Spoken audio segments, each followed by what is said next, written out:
So this isn't what it looks like, guys. This situation is crazy. As you can see here, it looks like he shoved her down, pushed her down, created some SA. And right here, she screamed, and now everyone's here, and they're all wondering what's going on. And you're probably wondering what's going on too. Obviously, the first thing everyone's gonna do is blame the guy. They don't know anything that just happened. They don't know what happened, guys. They needed no evidence. All they know is that the gal screamed.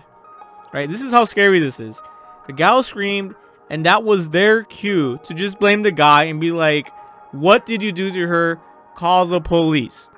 Yeah, this is just scary because, yeah, I watch anime the same reason you guys do. To enjoy it, to have fun. But I always put myself in the guy's situation. I always try to put my shoes in the main character's situation so I can have a more personal, interaction with the anime. To get deep into the minds. Pause. To get deep into the minds of the characters, the story, the lore, the interactions, so I can have a more in-depth understanding of what's going on. So I do this. So when I am watching this and this girl blatantly lies, she lies straight from her teeth, like, bro, I wouldn't want to wish this upon my worst enemy. Like I said, for a gal to just blame you for SA, for assaulting them, it's just incredibly scary to me. And here's the thing, guys, they will always get their ways. Who's gonna believe a man? Who's gonna believe us barbaric, mindless, monkey-brained guys? You know what I'm saying? We're violent, angry, full of jealousy and whatnot. And you can see here, look, she's got crocodile tears. She knows she's playing her role really well. She's playing it really well. This is what's scary, guys. Right, but before I go further into my dialogue, what exactly is this anime? What is it called? So here we have this anime called Please Put Them on Takamine-san. Takamine-san. So I'm reading this straight from all, and it looks like the rewrite team has already rewritten it. W for them. So I'm simply reading here from here, guys. So Takame is great at everything she does, and you can see here she's really great at fucking lying too. And her magnetic personality makes her the envy of everyone. She gets good grades, excels at sports, and even manages to become student council president during her first year of high school. But Takame has a secret. She possesses an ability called Eternal Virgin Road, allowing her to redo past actions to achieve a different result. While this might seem like a decent skill to have, Takamine must pay a price to activate it. She has to strip off a piece of her lingerie. After getting an imperfect score on a test, Takame begins to remove her underwear during class and is spotted by her average and weak-willed classmate Koshi Shirota, who is bewildered by the sight. However, the very next instant, things reset and Takame's test is now perfect. When Shirota decides to confront Takame about her previous test score, she reveals her ability to him and blackmails him. Guys, right there, right in the synopsis, right there. I'm reading this straight from the mall rewrite synopsis summary. It says right there, she blackmails him to becoming her closet, making him carry around extra lingerie to put them on her. Guys, this is some next level, behoovery.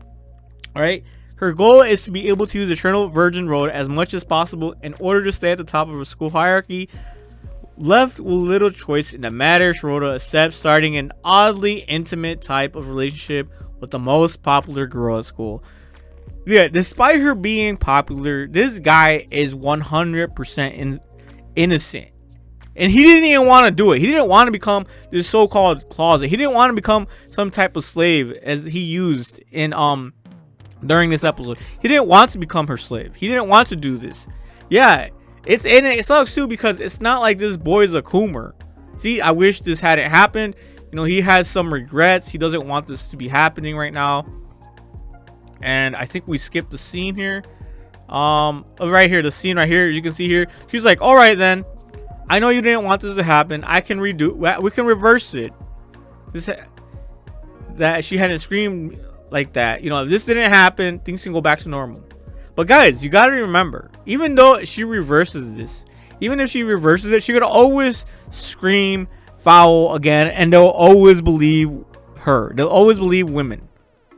You know, they'll always believe them, and this is the scariest thing, period. And I don't even know if I said her name right, bro. It's like, so her name is, I know I butchered her name right here. Takane. Oh, her name's Takane. I don't know how to say it. Okay, so I'm just gonna call her Takane. Tanake is a female protagonist of the series. Takame, she is a second-year student who has a secret ability. Oh shit, where am I going? All right, hold on. All right, so she has a secret ability to change any event's object size reality. She is also student council president. Takame is a beautiful and well-endowed female. Yes, she has a slender figure and long hair. She's mostly shown wearing her school dress, which consists of a skirt, red tie, and a short skirt. Her eye color is reddish. And her hair color is black. Takame is manipulative yet caring and loving person. Like, come on, guys. Come on. Extremely manipulative, but loving person. Oh my god. All right. What's up with the video? That is crazy that they added that. All right. She is deeply in love with her. Okay. All right. And some of the other stuff, you know, I'm guessing happens later in the episode. But yeah, that's crazy, bro. Manipulative and shit. Come on. Meanwhile, this dude right here, Shirota, you know, high school student who becomes involved with Takane as her closet, where he has to replace her underwear whenever she removes it. He is not the only one who has seen Takane naked and is thus able to go back in time whenever she has a do-over. At first, he did it because he did not want to be criminalized for appearing to have SA'd Takane. In chapter 1, he soon takes his task seriously to protect her from all right, guys, holy, I can't. Oh my god, bro. So this anime, yeah, you guys saw how much fan service this has. So I'm gonna end it there, guys. This anime is just crazy. This anime is just wild. We don't, like, if you're looking for fan service, this is the anime to keep an eye on. Though I gotta admit, bros, her face, like, in the beginning looked kind of weird. Like, I don't know what they did to her face, but right here she looks way better in the pictures than she actually did in the anime. Like, bro, the anime really just butchered her face. Like, right here you can see this one right here. She looks kind of weird, bro. Like, this is how she looks in the anime, but this is how the pictures make her look. You know, like, bruh. But yeah, there's like a lot of there's a lot of moments where it's like, bruh, I can't show this on YouTube, so I'm gonna end it right here, guys. Yeah, this is how the animation looks too, bros. But yeah, anyways, that's gonna be all, guys. Peace.